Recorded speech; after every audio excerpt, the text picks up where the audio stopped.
Hi, I'm Chris Santacroce, and today we're talking about SIV courses, aka maneuvers courses.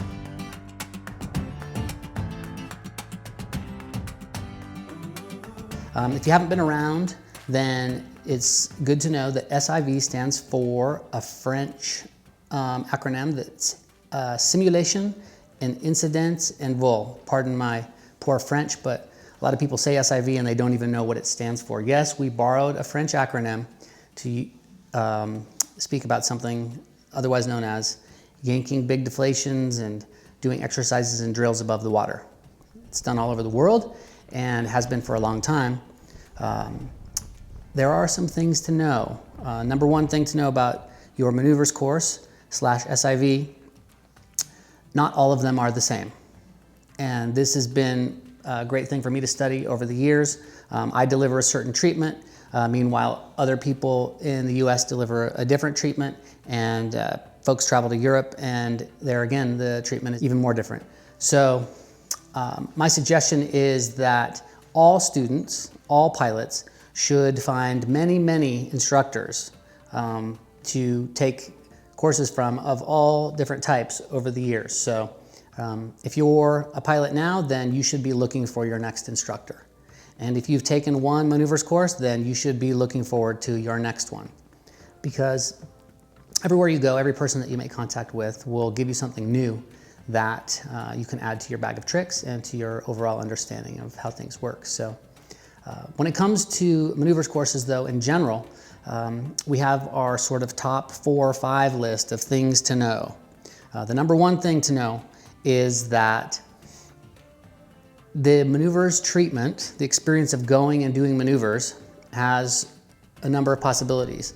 On one hand, you could engage in all the maneuvers and be much safer, and it could lead you to a way less eventful and more successful flying career or flying year.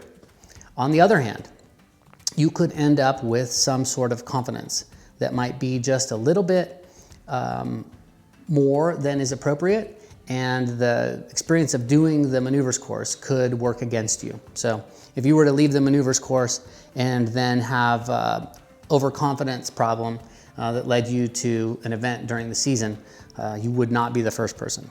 And when I give a course and I have a handful of people in front of me, I point to one person and I say, one of you 4 or 5, will get the wrong outcome from this maneuvers course. One of you will end up with too much confidence. And so, word of caution, be careful. We're gonna talk a little bit more about how that works, but suffice to say, number one, that it could either give you too much confidence or it could be just right. The treatment of going to the lake and doing the maneuvers also is very interesting in that the lake, as I say, will give you what you need. So if you show up with a high level of confidence, then as luck would have it, sometimes you'll lose a little bit of confidence at the lake. So the lake kind of has a way of moderating. And then it also happens that some people, when they go to the lake, they don't have confidence. They have a high level of trepidation about the whole experience. And then they do the maneuvers and they're relieved. And then they proceed with more confidence. And that can be good.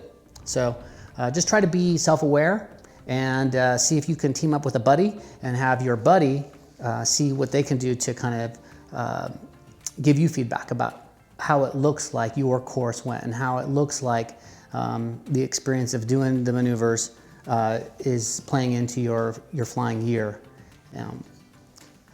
Number 2 thing would be that as much as we try hard to create big events in the over the water environment, it's not always possible. Example, a glider. It's very hard to create a big deflation. Another example is a reflex glider, common to paramotoring. So in both of those cases, it's very hard to create a big deflation. We do everything that we can to make the deflations real. So without getting into details, we pull out all the stops and we try to create these big events, but we just can't make them like a real event. When you experience a deflation in the wild, when you have a big deflation and it's the combat kind of environment, it will be a different experience. And that's the number 2 thing to know. All right, I'm Chris Santacroce. Thanks so much for watching. Don't forget to like, subscribe, share with your friends, spread the good word. When it comes time to buy equipment, circle back with your local dealer. Talk to them. Remember, they're the ones who taught you. They're the ones who are going to be around to teach you and your friends ongoing. They're going to give you the loaners and the support. They're going to help you with your motor, and they're going to look out for you over the years. Honor the dealer, number one. If you have any thoughts or comments, don't forget to put them down below. If you have any questions that we can answer for you directly, don't forget to email us, service@superflyinc.com, or call us on the phone, 801-255-9595.